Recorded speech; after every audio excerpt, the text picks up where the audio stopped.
Subscribe करें मेरे channel को और प्रेस करें बेल आइकन पे ताकि आपको मिले लेटेस्ट वीडियो की अपडेट सबसे पहले फुल पावर में। इस दुनिया में सरवाइव करने के लिए 3 चीजें सबसे ज्यादा इंपॉर्टेंट है, खाना, पानी और ऑक्सीजन, जिसके बिना एक इंसान नहीं जी सकता। लेकिन 21वीं सदी में एक और ऐसी चीज है जो कि हमारी जिंदगी का ऐसा हिस्सा बन चुकी है जिसके बिना रहना बड़ा ही मुश्किल है, जिसकी बदौलत मैं ये वीडियो बना पा रहा हूं और आप अपने घर या ऑफिस में पसर कर ये वीडियो देख पा रहे हैं। दोस्तों, मैं बात कर रहा हूं इंटरनेट की, और आज इस वीडियो में हम स्पेसिफिकली बात करेंगे इंडिया के अंदर इंटरनेट एवोल्यूशन की। तो गाइज, आप इस वीडियो को एंड तक देखें क्योंकि ये बहुत ही मजेदार और एजुकेशनल होने वाली है। और अगर वीडियो पसंद आए तो इसे लाइक करें, शेयर करें और चैनल को सब्सक्राइब करना बिल्कुल भी ना भूलें। तो पहले मैं आपको बताऊंगा कि कैसे और कब इंडिया में इंटरनेट आया। उसके बाद धीरे धीरे हम समझेंगे कि आज क्या हिसाब किताब है इंडिया में इंटरनेट का और उसमें मुकेश अंबानी का कितना बड़ा कंट्रीब्यूशन है। हिंदुस्तान में दोस्तों आज से तकरीबन 33 साल पहले 1986 में इंटरनेट की शुरुआत हुई थी, जिसे इंडिया में लेकर आए थे ERNET यानी एजुकेशनल रिसर्च नेटवर्क। उस वक्त इंटरनेट सिर्फ और सिर्फ एजुकेशनल और रिसर्च सेक्टर के लिए ही अवेलेबल था। हिंदुस्तान में इंटरनेट आने के 8 साल बाद 14 अगस्त 1995 में विदेश संचार निगम लिमिटेड VSNL द्वारा इंटरनेट को आम जनता के लिए अवेलेबल कर दिया गया था। उसी के साथ लोग डायल अप सर्विस की मदद से 2G इंटरनेट को एक्सेस कर पा रहे थे और जो एवरेज इंटरनेट की स्पीड थी 1995 में वो थी मात्र 1.15 kbps।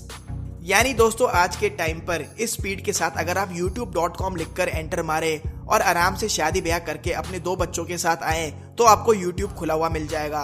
मतलब कि बहुत ही ज्यादा स्लो था इंटरनेट, लेकिन वहीं उस जमाने के लिए ये किसी जादू से कम नहीं था। देखो 2000 जमाना आ गया। इंटरनेट आने के 5 साल बाद सन 2000 में सिर्फ 0.53% इंडियन पॉपुलेशन इंटरनेट का इस्तेमाल करती थी। यानी 105 करोड़ लोगों में से सिर्फ 80 लाख लोगों ने इंटरनेट को यूज करा। ये नंबर साफ दर्शाते हैं कि आज से 18 साल पहले इंडिया में इंटरनेट के बारे में ज्यादातर लोगों को कोई आइडिया भी नहीं था। फास्ट फॉरवर्ड, अब हम आ जाते हैं 2008 में। हमारे देश की पॉपुलेशन है तकरीबन 119 करोड़ लोग, लेकिन 119 करोड़ लोगों में से अभी भी सिर्फ 4.4% पॉपुलेशन ही इंटरनेट को यूज करती है। ये वो टाइम था दोस्तों जब इंडिया में यूथ की लहर स्टार्ट हो चुकी थी। अब तक इंटरनेट के बारे में ज्यादातर लोगों को पता नहीं था और वो इतना अफोर्डेबल भी नहीं था। और अब मार्केट में 3G नेटवर्क भी आने वाला था। 3G नेटवर्क दोस्तों एक न्यू टेक्नोलॉजी थी जिसमें कि अगर आपको 3G नेटवर्क यूज करना है तो आपके पास 3G फोन या 3G मॉडेम होना जरूरी है। जहां दूसरी तरफ दुनिया के कई कोनों में ऑलरेडी 3G अवेलेबल था, वहीं इंडिया में 3G को आने में टाइम लगा क्योंकि बाकी cellular service providers 2G network की टेक्नोलॉजी के सेटअप के साथ काम कर रहे थे। और जब कोई नई टेक्नोलॉजी आती है तो आपको अपना सिस्टम और सेटअप दोनों फिर से अपडेट करना पड़ता है। 11 दिसंबर 2008 में 3G इंडियन मार्केट में फाइनली लॉन्च हुआ और ये सर्विस स्टार्टिंग में MTNL द्वारा दिल्ली और फिर मुंबई में दी गई।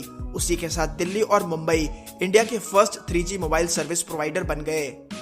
उसके अगले साल 2009 में BSNL ने चेन्नई और कोलकाता में 3G सर्विस को लॉन्च कर दिया।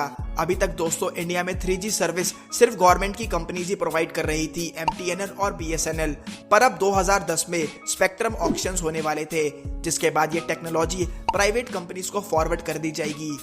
स्पेक्ट्रम ऑक्शन का मतलब होता है दोस्तों जब कोई new generation of cellular wireless technology आती है तो पहले वो सर्विस सिर्फ गवर्नमेंट के पास होती है। उसके बाद गवर्नमेंट उस टेक्नोलॉजी का ऑक्शन करता है। इस ऑक्शन को कंडक्ट करते हैं DOT, डिपार्टमेंट ऑफ टेलीकम्युनिकेशंस, और बड़ी बड़ी प्राइवेट कंपनीज ऑक्शन में पार्ट लेकर उस टेक्नोलॉजी को खरीदती है और फिर आगे सर्विस प्रोवाइड करके पैसे कमाती है, जैसे कि Airtel, Vodafone, idea etcetera. Same ऐसा ही हुआ था 2G के टाइम पर और अब 3G के टाइम पर। 2010 तक प्राइवेट कंपनीज ने 3G टेक्नोलॉजी को ऑपरेट करने के लिए अपना सेटअप तैयार कर लिया था और अब बारी थी ऑक्शन की। 2010 में 3G के साथ 4G स्पेक्ट्रम का भी ऑक्शन हुआ था जो कि फ्यूचर में आने वाला था। गवर्नमेंट ने सोचा होगा क्यों ना लगे हाथों दोनों का ऑक्शन कर दिया जाए। इस ऑक्शन में पार्ट लिया था एयरटेल, आइडिया, रिलायंस, एस्टेल, टाटा और वोडाफोन ने। उसके बाद टाटा डोकोमो सबसे पहला 3G प्रोवाइडर बना था इंडिया में। उसके बाद बाकी कंपनीज भी अपने 3G सर्विस के साथ मार्केट में उतर गई। ये 3G ऑक्शन 34 दिन तक चला था, जिसमें कि 183 राउंड हुए थे ऑक्शन के। और ये वो लिस्ट है जिसमें कि आप देख सकते हैं कि ऑक्शन के बाद कौन सी कंपनी किस रीजन में 3G सर्विस प्रोवाइड करेगी। अपनी टेक्नोलॉजी को खरीदने के बाद। जहां एक तरफ ये सारी कंपनीज 3G को अपनाकर पूरे इंडिया में धूम मचा रही थी, वहीं दूसरी तरफ उसी साल एक ऐसी कंपनी का जन्म हो चुका था जो कि आने वाले अगले 5 साल में पूरी सेलुलर मार्केट को झंझोर के रख देने वाली थी। और इस कंपनी का नाम था joint implementation opportunity AKA Reliance Jio. Fast forward, अब हम आ गए हैं 2015 में। 2008 से लेके 2014 तक इंटरनेट यूजर्स में 13.6% की बढ़ोतरी हुई थी। 2014 में 18% इंडियन पॉपुलेशन इंटरनेट को यूज कर रही थी, यानी 129 करोड़ लोग में से तकरीबन 23 करोड़ लोग इंटरनेट यूजर्स थे। 80 लाख यूजर से 23 करोड़ यूजर एक बहुत ही अच्छी उपलब्धि है, लेकिन अभी भी इंडिया बाकी देशों से पीछे था और अपने आप में भी। लेकिन अब कहानी बदलने वाली थी। 2015 में सिंघम की तरह अटैक किया मुकेश अंबानी ने और अपनी न्यू कंपनी मार्केट में लॉन्च करी जिसका नाम था रिलायंस जियो। मुकेश अंबानी पूरी प्लानिंग और स्ट्रेटेजी के साथ मार्केट में आए थे। उस वक्त इंडिया में एयरटेल, वोडाफोन और आइडिया जैसी कंपनी ने अपना दबदबा बना रखा था। वो कंज्यूमर से जो चाहे वो रेट्स चार्ज करते थे और हम कंज्यूमर्स के पास और कोई ऑप्शन भी नहीं था उन्हें लेने के अलावा। जियो के आते ही इंटरनेट यूजर्स में कुछ ही महीनों के अंदर 9% की ग्रोथ दिखी, यानी इंडिया की पॉपुलेशन का 27% 2015 में इंटरनेट यूज कर रहा था। और ये सवाल होता है कि कैसे, ऐसा अचानक से क्या हुआ कि इतने सारे लोग इंटरनेट यूज करने लग गए। अब मैं आपको बताऊंगा मुकेश अंबानी की कंपनी जियो की कुछ स्ट्रेटेजीज के बारे में। जियो दोस्तों सबसे पहले तो एक 4G सर्विस प्रोवाइडर है, तो इनका सेटअप और टेक्नोलॉजी सिर्फ 4G को ही सपोर्ट करता है। As compare to Airtel, Idea और वोडाफोन जो पहले से मार्केट में है, तो उन्हें 2G, 3G और 4G तीनों की टेक्नोलॉजी को साथ में लेकर चलना है।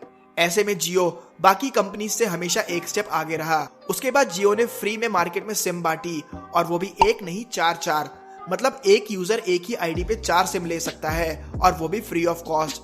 और सिर्फ इतना ही नहीं, सिम लेते के साथ ही आपकी सिम को 15 मिनट के अंदर एक्टिवेट कर दिया जाता है और उसके साथ आपको 3 महीने तक हाई स्पीड 4G इंटरनेट भी मिलता है, वो भी free of cost. Jio launch होते ही एक वायरस की तरह मार्केट में फैल गया, लेकिन अगर आपको 4G सिम यूज करनी है तो आपके पास 4G फोन होना भी जरूरी है। जब मोबाइल मैन्युफैक्चरर्स ने ये देखा कि इंडिया में 4G यूजर्स में एकदम से पंप आया है और सारे लोग 4G की ही डिमांड कर रहे हैं, तो उन्होंने भी सस्ते दाम पर 4G फोन बनाकर मार्केट में बेच दिए। हिंदुस्तान की जनता की एकदम से मानो आंखें ही खुल गई। उन्हें लगने लगा कि जब जियो एक नई कंपनी कल की आई हुई, जब इतना फ्री नेट दे सकती है इतने सारे लोगों को और इतने टाइम तक, तो ये एयरटेल वगैरह तो हमारा काट रहे थे इतने सालों से। फिर लोग एयरटेल, आइडिया और वोडाफोन को छोड़कर जियो की तरफ शिफ्ट होने लगे। जियो के आने से एयरटेल और बाकी कंपनीज को बहुत लॉस होने लगा।